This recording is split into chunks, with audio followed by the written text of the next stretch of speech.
asubuhi ya leo kwa kipindi chetu cha neema, mito ya neema, ambapo tunakuwa hapa ili kukuletea ujumbe wa neno la Mungu kwa asubuhi ya leo, ambao utasindikizwa na maombezi kwa ajili ya matatizo na shida mbalimbali ambayo umekutana nayo katika maisha yako.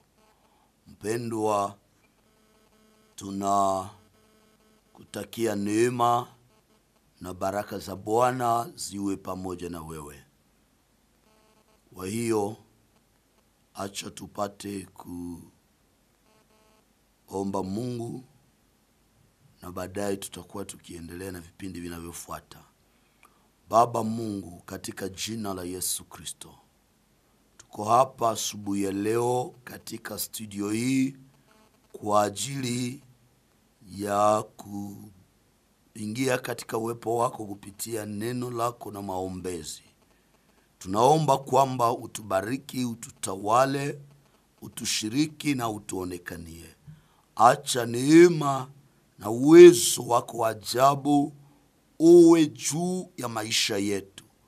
Endelea kujitukuza Baba, ukatende mambo makubwa hapa kwa ajili ya utukufu na heshima yako.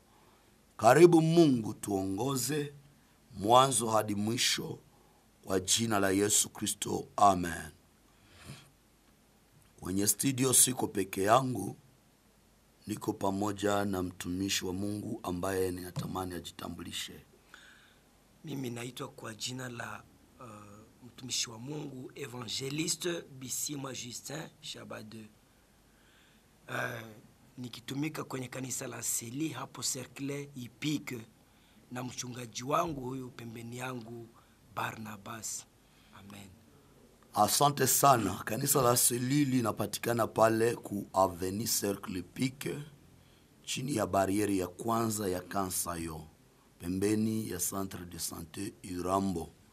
Kwa hiyo tunakukaribisha kuabudu Mungu pamoja na sisi kila siku ya tatu na siku ya tano 16h juste mpaka 17h30, na vile vile kila siku ya ine kama leo asubuhi saa 12 asubuhi, saa 3 kamili hadi saa 6 tunakuwa pale kwenye ibada ya maombi, na kila dimanche 9h à 12h tuko pale kukuletea neno la Bwana. Asubuhi ya leo tunatoa salamu na karibu kwa washirika wote wa kanisa, na tunawakaribisha kusikia neno la Bwana. Watumishi wa Mungu mbalimbali wa mji wa Bukavu, mke wangu na watoto pale nyumbani najua wanatufuata pia, tunawatakia ukaribu kwa kubarikiwa pamoja nasi katika meza hii ya Bwana, ambao tunakula mkate wa kiroho kwenye jukwaa hili la Radio Tarumbete ya Uamsho. Tunatoa salamu na baraka kwa watumishi wote, watendakazi wa radio hii, vile vile mkurugenzi wa radio, wote wabarikiwe kwa jina la Bwana Yesu Kristo. Asante sana. Tutakuwa tukisoma neno la Mungu.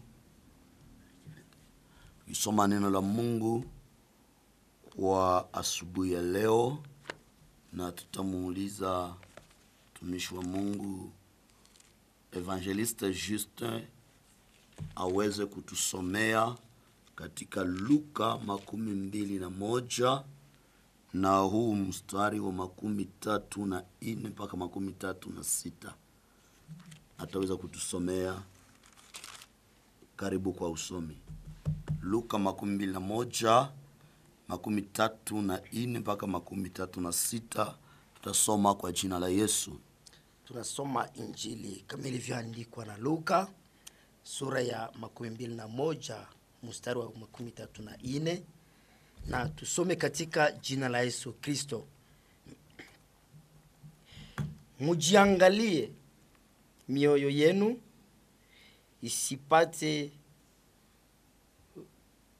kulemewa na ulevi na ulafi na masumbuko ya maisha, haya, siku ile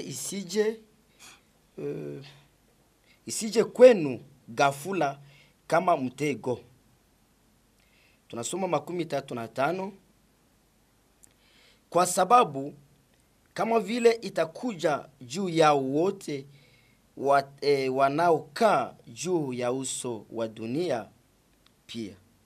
Lakini tazameni kila wakati mukiomba mupate nguvu ya kukimbia maneno haya yote yatakayokuwa na kusimama mbele ya Mungu wa watu. Amen. Mbele ya mwana wa watu. Amen. Asante sana. Tunashukuru mpendwa, katika hii asubuhi tunakuwa hapa tukijengeka na neno la Mungu ambalo tutajifunza asubuhi, ambalo linazungumza juu ya maombi, wepesi wetu wa kufanya mapenzi ya Mungu. Maombi inatupa wepesi wa kufanya mapenzi ya Mungu. Miongoni mwa faida za maombi, kuna hii faida ambayo Mungu ameweka ndani ya moyo wangu nilete kwako asubuhi ya leo. Watu wengi tunapenda kuomba, na mara nyingi tunaomba kwa kuwa tu tunangojea zile faida zingine, zikiwamo kubarikiwa, kupona, kujibiwa mahitaji ya mwili, ambao pia sio vibaya kuyaombea na kuyapokea, kama vile Mungu mwenyewe ameweka ndani ya neno lake kwamba tuombe na tutapewa. Ni kweli siku ya 6 iliyopita nilikuwa ninafundisha kwamba maombi inatuletea majibu katika mahitaji na kadhalika, lakini asubuhi ya leo ningependelea mpendwa upate kusikia na kutambua pia umuhimu mwingine huu wa maombi.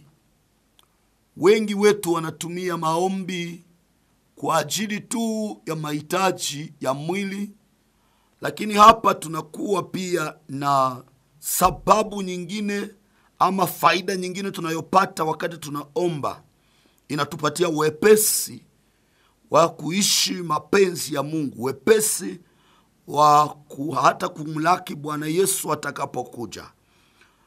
Yesu anazungumza hapa katika Luka sura 21 mstari 34 kwamba basi jiangalieni mioyo yenu isije ikalemewa na ulafi na ulevi na masumbufu ya maisha haya. Siku ile ikawajia ghafla kama mtego unasavyo, kwa kuwa ndivyo itakavyowajilia watu wote wakaao juu ya uso wa dunia nzima.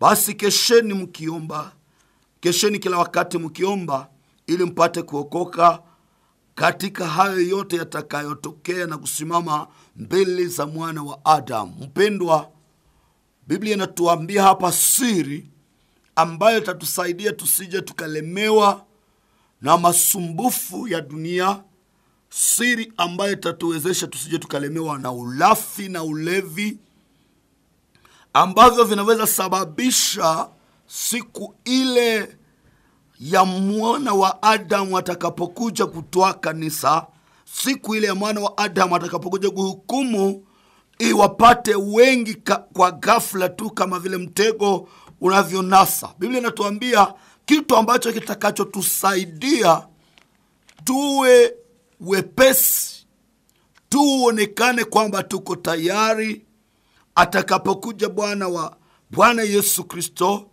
Kitu ambacho kitakachotusaidia tusionekane tumelemewa na masumbufu ya maisha, tusionekane tunalemewa na ulafi na ulevi, ni kukesha katika maombi kila wakati.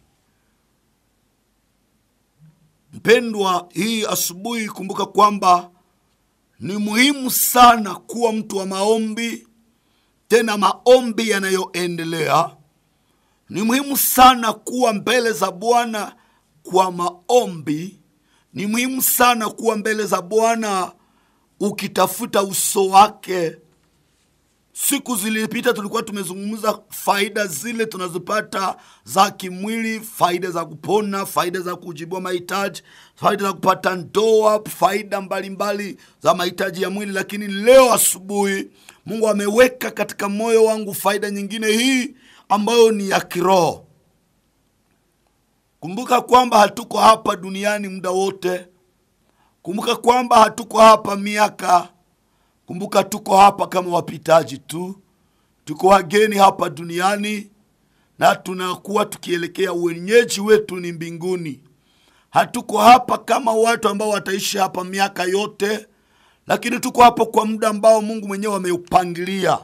Na kitu ambacho maandiko yanatushauri asubuhi ya leo ni kwamba tujiangalie, tujihadhari basi mioyo yetu isilemewe. Kulemewa ni kukuwa kama na uzito fulani. Kulemewa ni kuwa na mzigo ambao unaweka kilo chake kwako. Na Biblia inatuambia masumbufu ya maisha ni uzito. Na Biblia inatuambia ulafi na ulevi ni uzito, ambavyo vinakuwa vinawalemea watu hadi vinaweza sababisha siku Bwana atakapokuja, tarumbeta atakapolia, kanisa lichukuliwe, na wengi wetu ambao walikuwa wameokoka waonekane wamelemewa na masumbufu ya maisha. Wamekuwa busy na maisha, wamekuwa preoccupied na maisha, wamekuwa katika kugagaa huku na huku katika mambo mbalimbali ya dunia hii, na hiyo ikasababisha kwamba wasiingie. Lakini siri tumeitolewa asubuhi ya leo ambayo itatuwezesha tusiwe hivyo ni maombi. Ukirudi nyuma kidogo hapa katika Luka 18, tafadhali 17 na ule mstari wa 26, maandiko yanasema, na kama ilivyokuwa siku ya Nuhu, ndivyo itakavyokuwa katika siku zake mwana wa Adamu. Walikuwa wakila na kunywa, walikuwa wakioa na kuolewa, hata siku ile Nuhu aliyoingia katika safina, gharika ikashuka ikawaangamiza wote. Naweka pause kidogo hapo. Bwana Yesu anaendelea kusema jinsi watu wale wa kizazi cha Nuhu walivyokuwa wamelemewa na maisha, walikuwa wamelemewa na masumbufu ya maisha, hadi Nuhu akaingia ndani ya safina, na watu hawakujua, kwa sababu walikuwa tu wanajitolea, wametia nguvu, mawazo na muda wao wote katika kula na kunywa, kuoa na kuolewa, hadi hawakujali hata walipopata aliko kwamba waingie katika safina. Hawakujali, kwa sababu walikuwa tu wakila na kunywa, walikuwa katika raha ya dunia hii, walikuwa katika kujifurahisha, na hawakujali kabisa. Hawakuwa sensible kwa ile wito wa Mungu. Hawakuwa sensible kwamba ulimwengu wao unaenda angamizwa na gharika. Na Yesu anatuonya asubuhi ya leo, anasema basi jiangalieni, mioyo yenu isilemewe. Jiangalieni. Mstari wa 18 inasema, na kadhalika kama ilivyokuwa katika siku za Lutu, walikuwa wakila na kunywa, walikuwa wakinunua na kuuza, wakipanda na kujenga. Lakini siku ile Lutu aliyotoka Sodoma, kulikunya moto wa kibiriti kutoka mbinguni, vikawaangamiza wote. Bwana atusaidie sana wapendwa. Neno la Mungu linatutahadharisha na kukumbwa na anasa za dunia hii, na kukumbwa na mambo mbalimbali tunayoyaona katika dunia, na hayo ambayo inaweza katulemea, inaweza katutia uzito ya kuenda katika mapenzi ya Mungu. Inaweza katutia uzito hata tusitii wito wa Mungu. Inaweza katutia uzito hata tusiwe tayari kunyakuliwa. Yesu anasema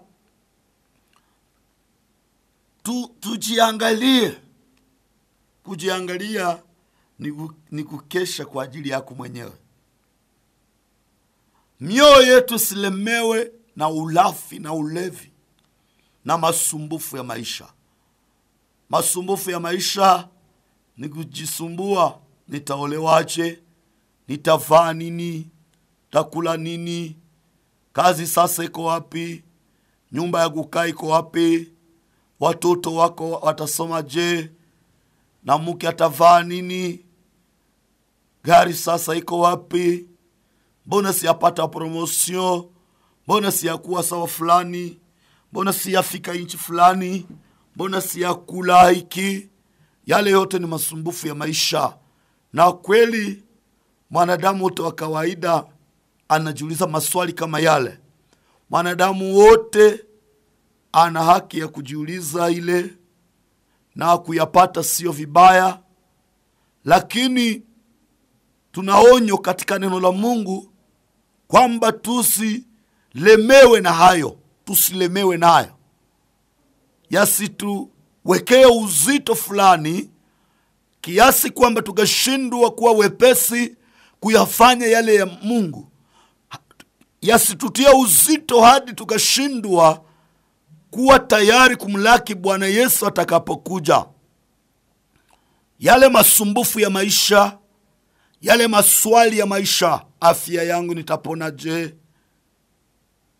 tapata kazi je, napata ndoa je, taishi namna gani, yale yote yasitulemee, yale yote yasitusumbue kiasi kwamba tukashindwa kupata yale ambao ni ya Mungu, kiasi kwamba tukashindwa kuwa wepesi wakati Mungu anatudai kwa kazi yake, kiasi kwamba tukashindwa kuwa wepesi wakati Mungu anatudai kutembea na yeye kwa njia fulani, hata Bwana atakapokuja tushindwe kuwa tayari kunyakuliwa.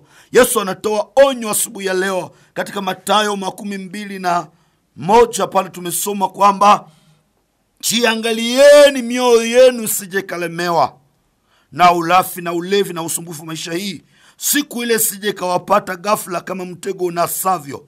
Kwa kuwa ndivyo takavyowajilia watu wote wakao juu ya uso wa dunia nzima.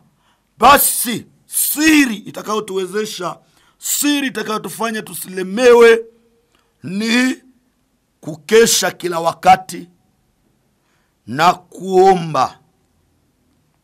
Kukesha hapa ina maana ya kuwa macho, kuwa mwangalifu na kuomba, ili mpate kuokoka katika yoyote yatakapotokea.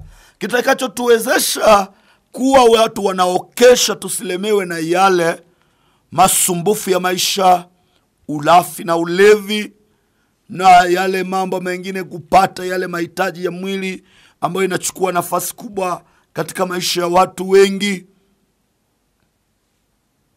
Kile kitakachotusaidia ni kuomba kila wakati, ni kuomba, na hiyo itasaidia tuokoke.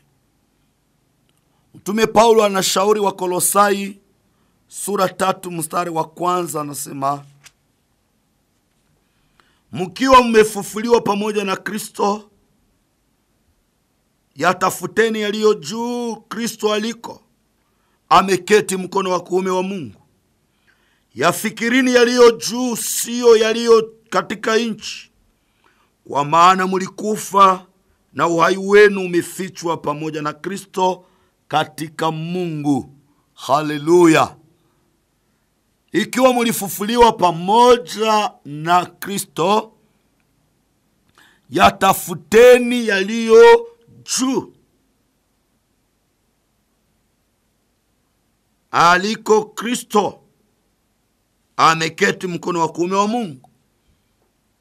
Kuyatafuta yaliyo juu. Siku hizi watu wote wanatafuta tu mambo ya dunia. Siku hizi watu wote wanatafuta tu yale ambao watu wa wakati wa Nuhu walikuwa wanatafuta: kula na kunywa, kuoa na kuolewa. Siku hizi watu wanatafuta tu yale ambao watu wa wakati wa Lutu walikuwa wakitafuta: kula na kunywa, kuuza na kununua, kujenga manyumba na kupanda mashamba, kununua magari, kusafiri nchi fulani, kupata cheo fulani katika hii dunia. Watu wanatafuta tu ile, wanasumbuka juu ya ile, wanafikiri ile usiku na mchana, hata hawafikiri mambo ya mbinguni, hata hawafikiri yaliyo juu, mahali ambapo Kristo alienda kukaa kwenye mkono wa kuume wa Baba. Hawafikiri yale, na mambo yale yamelemea mioyo yetu kiasi kwamba tuko tayari hata kufanya dhambi ili tuyapate. Tuko tayari hata kusema uongo ili tuyapate. Tuko tayari hata kuua ili tupate yale. Tuko tayari kuzini kwa ajili ya kupata yale. Tuko tayari kufanya mabaya ya kila namna, muradi tu tuwe na yale mambo ya muda kitambo, yale mambo ya dunia. Ni kweli sio mbaya kuyapata ikiwa utayapata kwa njia njema. Sio vibaya kuwa na ndoa, sio vibaya kuwa na nyumba, sio vibaya kuwa na gari, sio vibaya kusafiri, sio vibaya kujenga, sio vibaya kuolewa, sio vibaya kupata promotion, sio vibaya kuwa na cheo fulani. Kama umeipata kwa njia iliyo njema ni vizuri sana ndugu yangu. Lakini onyo ya neno la Mungu asubuhi ya leo ni kujihadhari mambo yale yasitulemee, mambo yale yasitusonge hadi tukawe tuna uzito wa kuyafanya yaliyo mapenzi ya Mungu, hadi tukawa na uzito wa kuwa tayari kulaki Bwana Yesu atakapokuja. Hakuna mtu ambaye amelemewa na yale ambaye atakaponyakuliwa pamoja na Bwana Yesu, pamoja na kanisa, wakati Bwana atakuja kulichukua kanisa. Kwa hiyo Yesu alitoa onyo akasema, basi ikiwa mnapenda kuokolewa na hayo, mnapenda kuokolewa na yale masumbufu ya maisha na ulafi na ulevi, kama mnapenda kuokolewa na yale, lazima kuwa watu wanaokesha kila wakati na kuomba. Tuwe macho kila wakati, tujiangalie kila wakati, tujichunguze kila wakati. Mtu ajiangalie, je, niko safi mbele ya Bwana? Je, bado niko katika njia inayompendeza Bwana? Je, bado maneno yangu inampendeza Mungu? Je, bado mawazo yangu iko sawa na yale ambayo Mungu anayataka? Je, mipango yangu bado iko jinsi Mungu anavyotaka niwe? Yale kabisa ndiyo itakayotusaidia. Hiyo ndiyo tatuwezesha tuwe wepesi, tuwe katika ile nafasi ambayo Mungu anataka tuwe katika yale matendo Mungu anataka tuwe nayo, tuwe katika yale mawazo na mwenendo ambao Mungu anataka uwe wetu. Bwana Yesu atusaidie sana. Amen. Bwana Yesu atubariki sana. Amen. Mpendwa, lazima uwe mtu wa kuomba kila wakati. Ni maombi ndiyo itakuwezesha. Maombi ndiyo itakupa ule utayari wa kufanya mapenzi ya Mungu. Biblia inasema katika Luka ule sura 8 na mstari wake wa 11, hapa kuna maneno ya ajabu. Bwana Yesu anazungumza kuhusiana na kuzalisha matunda katika ufalme. Anasema, na huu mfano maana yake ni hii: mbegu ni neno la Mungu. Wale walio karibu na njia ndio waisikiao, kisha huja Ibilisi akaliondoa hilo neno mioyoni mwao, wasije wakaamini na kuokoka. Na wale penye mwamba ndio wale ambao wasikiapo hulipokea lile neno kwa furaha, nao hawana mizizi, huamini kitambo kidogo, na wakati wa kujaribiwa hujitenga. Na zilizoanguka penye miiba ni wale walisikiao, na katika kuenenda kwao husongwa na masumbufu ya mali na anasa za maisha haya, wasiivishe lolote. Bwana atusamehe sana. Mstari wa 14 hapa unagusa moyo wangu. Na zilizoanguka penye miiba ni wale walisikiao, na katika kuenenda kwao husongwa na masumbufu ya maisha, masumbufu ya mali na anasa za maisha haya, wasiivishe lolote. Mpendwa, Yesu analeta picha hapa ya aina za watu wanaopokea neno na namna neno linavyotenda kazi tofauti kwa kila mmoja. Kuna aina 4 za watu pale, na ninashikwa sana na huyu ambaye iko kwenye mstari ule wa 14, mahali ambapo mbegu ilianguka kwenye miiba. Lakini anaanza kusema kwamba mbegu ilipopandwa ilianguka kwenye njia. Ni watu ambao wanalinganishwa, ni wale watu wanasikia neno la Mungu na halafu shetani analichukua kutoka ndani ya mioyo yao. Wamesikia neno tu na hawatatenda chochote kuhusiana na neno. Ni watu wanasikia neno na lile neno linapeperuka katika akili zao, hata katika mioyo yao hakuna chochote kinafanyika. Ni watu wanapokea neno la Mungu, linaingia na linatoka, halizae matunda yoyote ndani yao. Na wale wako katika miiba ni watu wanalipokea kwa furaha neno, wanalichunga kwa muda kidogo tu, kukitokea jaribu kidogo wanasahau lile neno, wanalipuuzia lile neno, wanatenda mambo ambayo wenyewe wanayaona, wanakuwa wameanguka, wanapotea baada tu ya jaribu kidogo, kwa sababu neno halikupata nafasi ya kutia mizizi ndani ya mioyo yao. Na hawa wengine, Biblia inasema neno lilianguka kwenye miiba, ni wale watu pia wanalipokea neno na wanaenenda na lile neno, lakini wanasongwa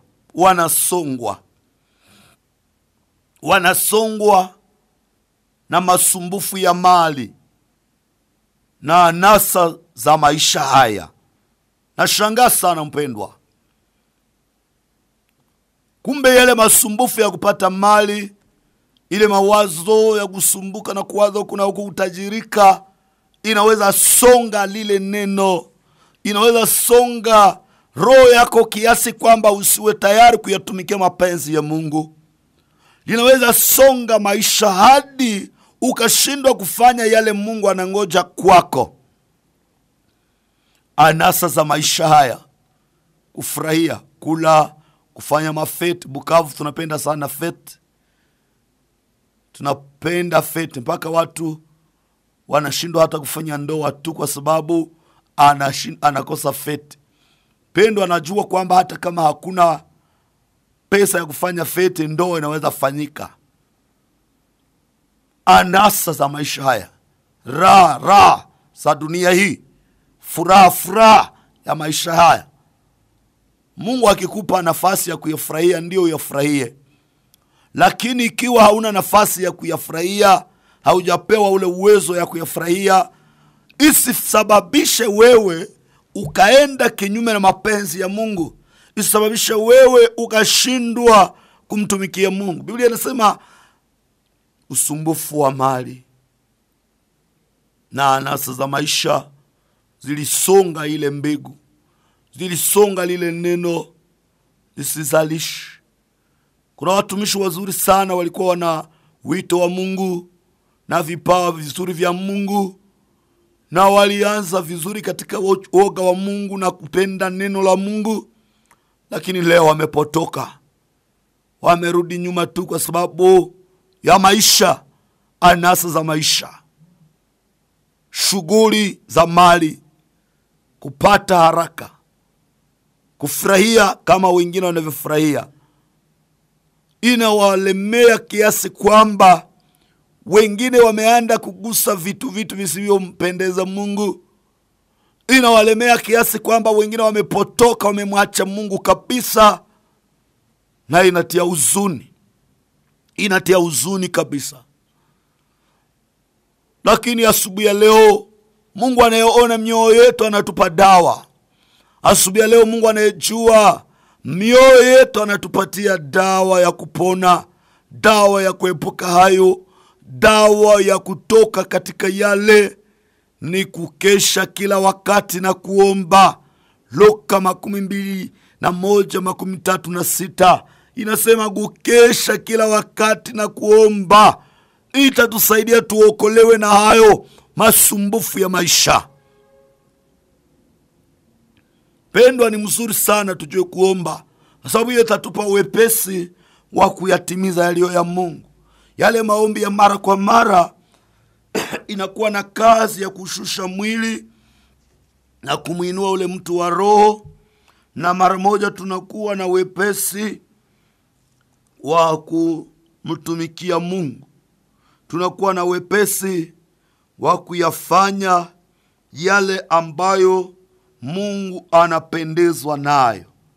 Pendwa, kama utapuuzia maombi, hata kama uwe mtu unayejizania kuwa kiroho namna gani, jua ya kwamba utakumbwa, utalemewa na masumbufu ya maisha, utalemewa na ulafi na ulevi, utaingia katika distraction za kula na kunywa, utaingia katika distraction za kuoa na kuolewa, utaingia katika distraction za maisha haya ya kila siku.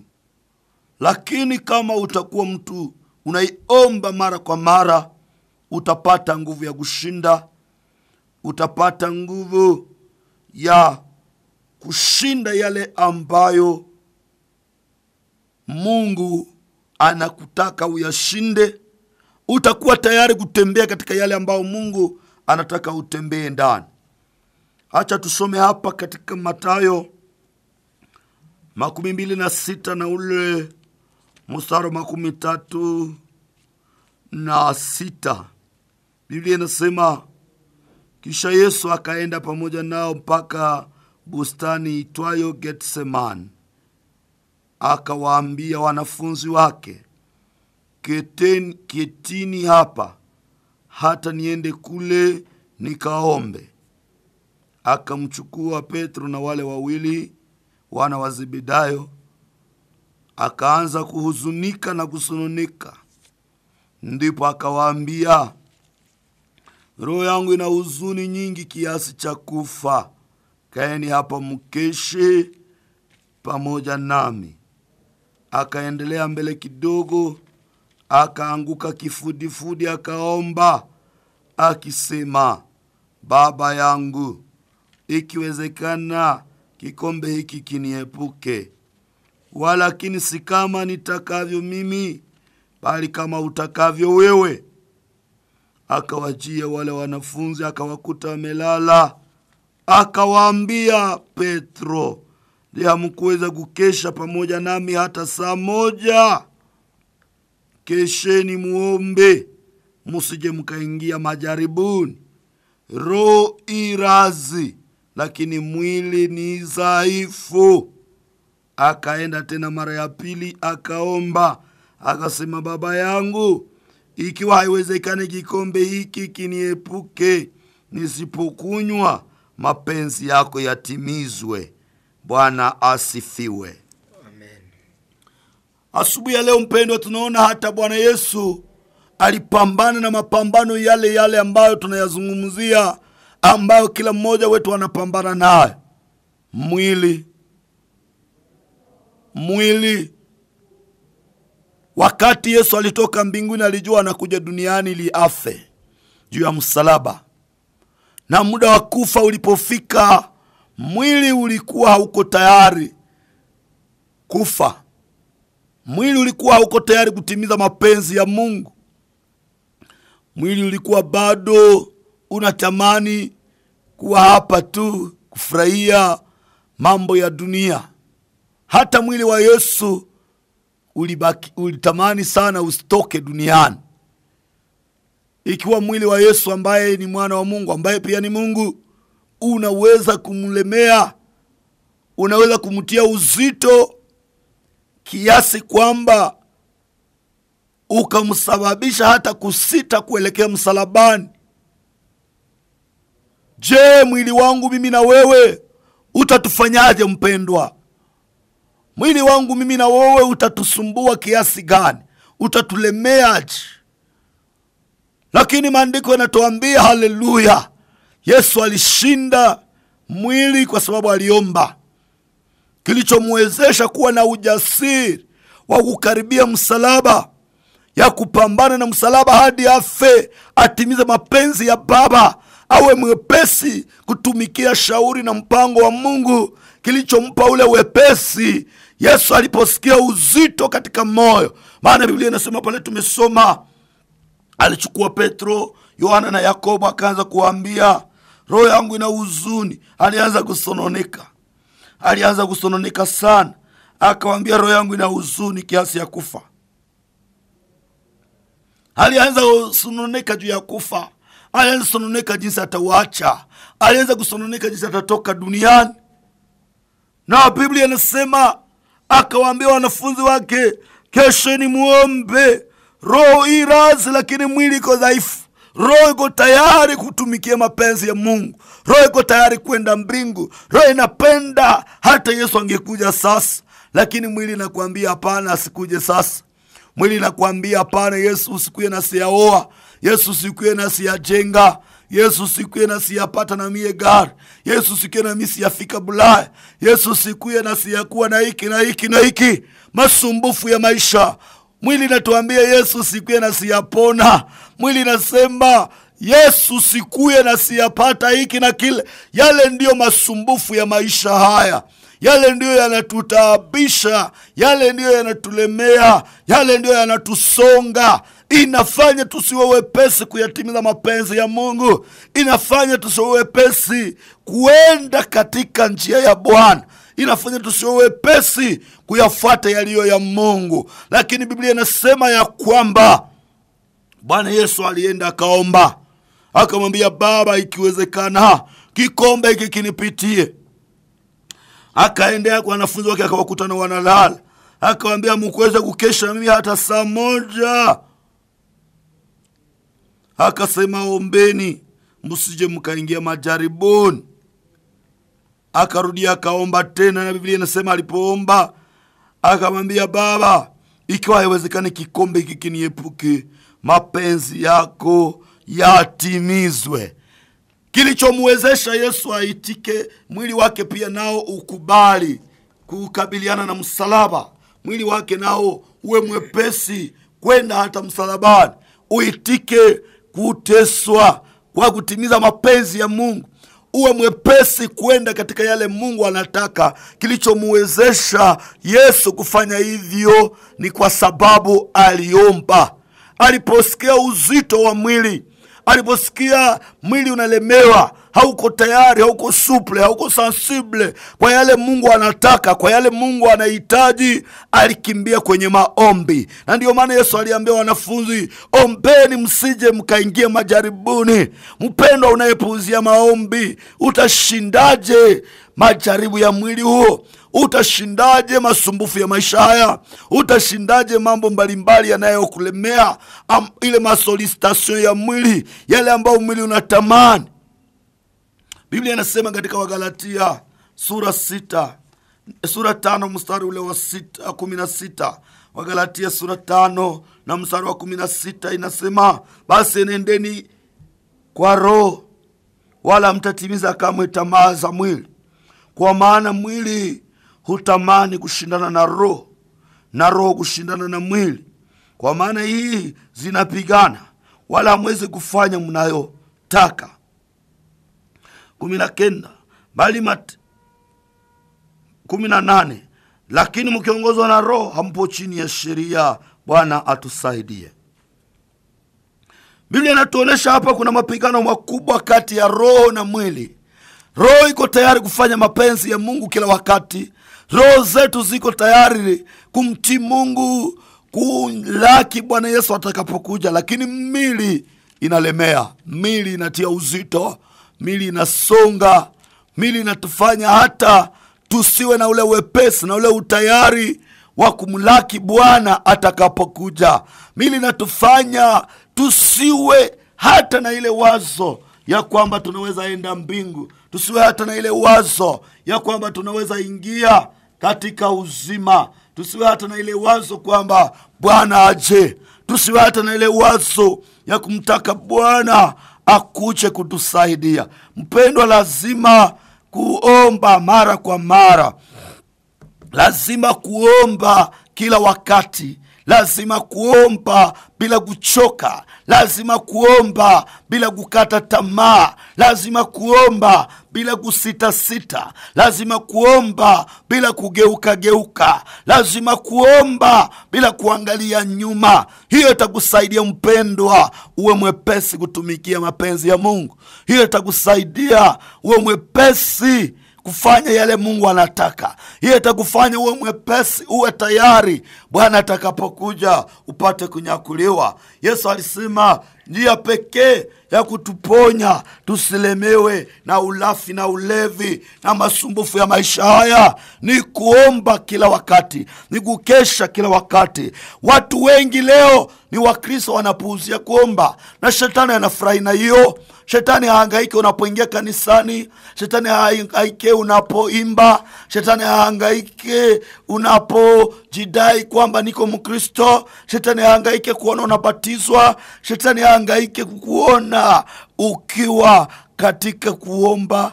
Anachokisumbuka nacho ni kukuona unazogelea Mungu katika maombi, kwa sababu anajua maombi ile itapandisha utu wako wa kiroho. Maombi pamoja na neno la Mungu itakufanya uwe mwepesi kutumikia mapenzi ya Mungu, na halafu wakati Bwana anakudai kwa jambo lolote utakuwa tayari kuyatimiza, na hivyo utaishi baraka za Bwana, hivyo utaishi neema ya Bwana, hivyo utakuwa kama bibi harusi ambaye ameandaliwa tayari kumlaki Bwana Yesu Kristo. Amen. Haleluya. Amen.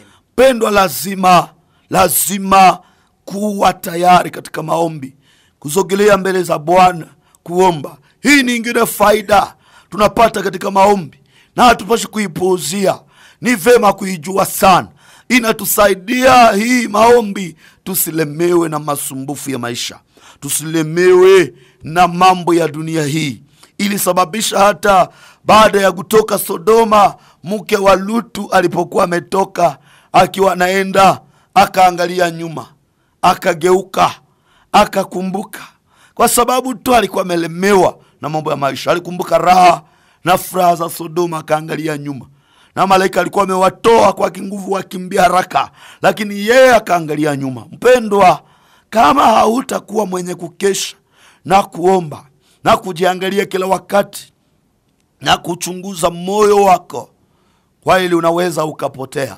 Kweli unaweza kujikutana umeingia mbali na mapenzi ya Mungu, na kupona itakuwa vigumu, na kupona itakuwa vizito. Bwana atusaidie sana. Amen. Mwandishi wa Warumi sura 8, mtumishi wa Mungu Paulo anazungumza maneno haya ya ajabu sana kwenye ule mstari wake wa 6, Warumi 8:6. Paulo anasema hivi: kwa kuwa nia ya mwili ni mauti, bali nia ya roho ni uzima na amani. Kwa kuwa nia ya mwili ni uadui juu ya Mungu, kwa maana haitii sheria ya Mungu, wala haiwezi kutii. Sikia mpendwa, nia ya mwili ni uadui juu ya Mungu, na ile mwili haiwezi kutii sheria ya Mungu. Haiwezi, haitii sheria ya Mungu na haiwezi. Kwa hiyo usisubiri kwamba kuna siku mwili itakuambia uende utoe sadaka ya 10. Mwili haitakuambia hata siku moja uache kuzini. Mwili haitakuitikia uache kulewa. Mwili haitakuitikia uache uwaji na tamaa.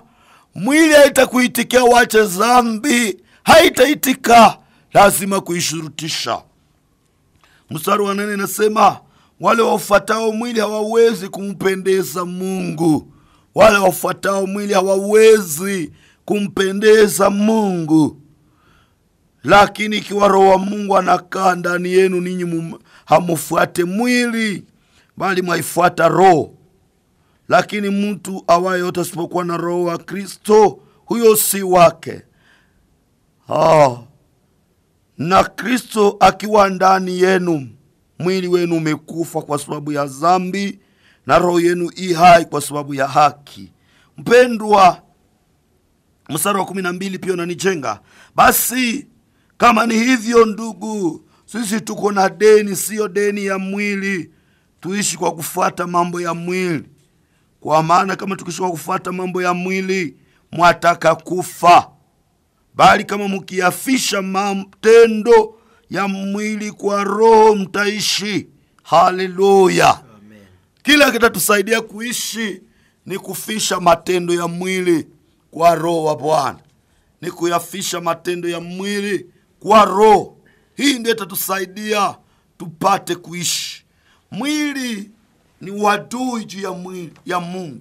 Tamaa za mwili, matakwa ya mwili, mapenzi ya mwili, kila chochote mwili inachotamani kinatufanya tuwe waadui na Mungu. Na mara nyingi kwa kutaka kupendeza mwili, kutaka kutimiza tamaa za mwili, kwa kutaka kufuata mambo ya mwili, tunajikutana tumekuwa mbali na uso wa Mungu. Na ndio maana Yesu ametushauri mpendwa, tukeshi kila wakati na kuomba tuokolewe, tusilemewe na ulafi na ulevi na masumbufu ya maisha. Pendwa, Mungu atusaidie. Mungu atupe neema. Unayenisikia, yawezekana ulikuwa unapiga mbio vizuri katika njia ya Bwana, na leo masumbufu ya maisha, tamaa za mwili, mambo ya dunia hii, kula, kuvaa, anasa za dunia, raha ya hii dunia, butamu tu ya dunia imekulemea mpaka unajikutana umekuwa mbali na Mungu, umemkosea Mungu.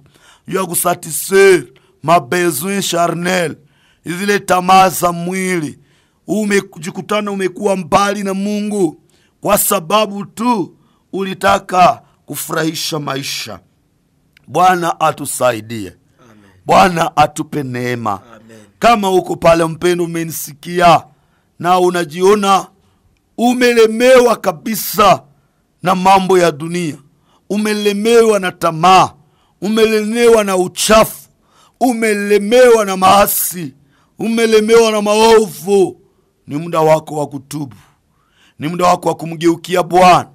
Ni muda wako wa kurudi kwa Bwana Yesu, kumwambia Bwana unisamehe, kumwambia Bwana unihurumie, na uombe mara kwa mara.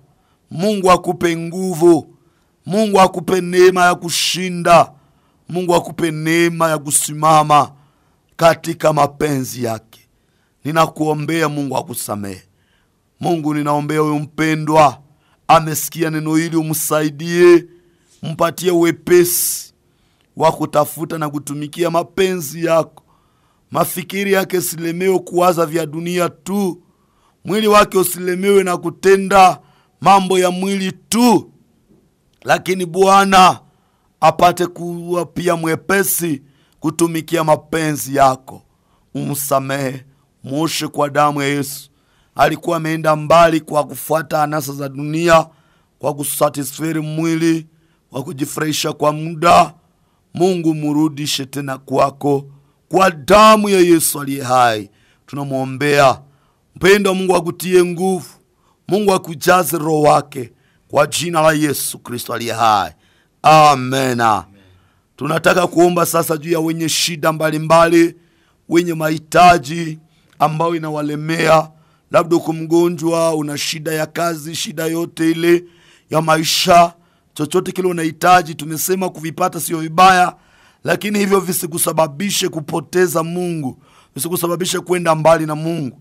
Chukua sasa namba yetu, unaweza tuma message, tutakuombea 0994 13 85 50 0994 13 85 50. Utaweza tuma pia message ku 085 34 91 972 085 34 91 972 082 23 87 625 082 23 87 625. Ukiwa na hitaji tuma pale, na tutakuwa tunapata wimbo fupi ya tenzi kutoka kwa fundi mitambo, halafu tutakuwa tukikuombea. Tuma message yako pale, tukiwa hapa ndani ya studio. Najua Mungu yuko hapa, anaweza kukutendea mema, anaweza kukujibu, anaweza kukusikia. 0994 85 50 085 34 91 972 085 34 91 972. Hiyo ni namba, unaweza tuma message yako pale. Tutaomba Mungu juu yako na Mungu atakusikia. Maji hao wapendwa ambao wanasumbuliwa, ambao wanataabu, ambao wanakuwa na shida ya kutopata mbele kwa muda, na huyu mwingine anahitaji ndoa, na mwingine anahitaji nyumba. Bwana, ninaona pia message nyingine, mwingine anahitaji kazi. Bwana, na umheshimishe kihuduma. Kwa wale wasiomjua ndugu Prince Chiriri, na waombea wote Bwana, wasaidie. Kubali ndugu Pascal, kumbuka wale wote wametuma message zao. Bwana, watendee mema. Bwana, uwe jibu juu yao. Bwana, uwe msaada. Tunaachilia muujiza katika maisha yao. Natangaza uponyaji juu yao. Wale wanataka kazi, wale wanataka ndoa, wale wanataka nyumba, wale wanataka kujenga, wale wanataka huduma zao ziinuliwe, na wale wanataka kufaulu. Mungu wasaidie, Mungu watendee mema, Mungu waonekanie, wasaidie Baba, katika jina la Yesu Kristo aliye hai. Mungu watendee mema, Mungu wajalie neema, katika jina la Yesu aliye hai. Mpendwa, ubarikiwe sana. Ulikuwa ukitusikiliza hapa kwenye microphone ya Radio Tarumbeta ya Uamsho. Ni mtumishi wako mchungaji na mwalimu Barnabas Muzusangabo, ambaye ni mwakilishi na mchungaji wa kanisa la Seli Centre Évangélique de Louange et d'Intercession Ebenezer, ambayo inapatikana pale kwa Avenue Cercle Pic, chini ya barieri ya kwanza ya Kansayo. Tunakusanyika kila siku ya 3 na siku ya 5 16h à 17h30, na kila jeudi 9h à 12h, na kila dimanche 9h à 12h. Karibu. Ukiwa na hitaji andika 0994 13 85 50, na tutaendelea kuombea hata tukiwa nje ya studio. Asante kwa wote wametusikia. Bwana awabariki. Tumeona message zingine zinaendelea kufika, ila muda wetu unaisha. Kwa hiyo tunawatakia amani. Ndugu Chance, tunaona message yako na tunakuombea. Jessica, tunakuombea pia, na wengine wote. Mungu awatendee mema, Mungu awasaidie, Mungu awafanyikishe, Mungu awejibu kwenu na waheshimishe, kwa jina la Bwana Yesu aliye hai. Amen. Endelea kutuma message tu, tukiwa nje ya studio tutaendelea kuomba Mungu na yeye atakusaidia kwa jina la Yesu. Amen.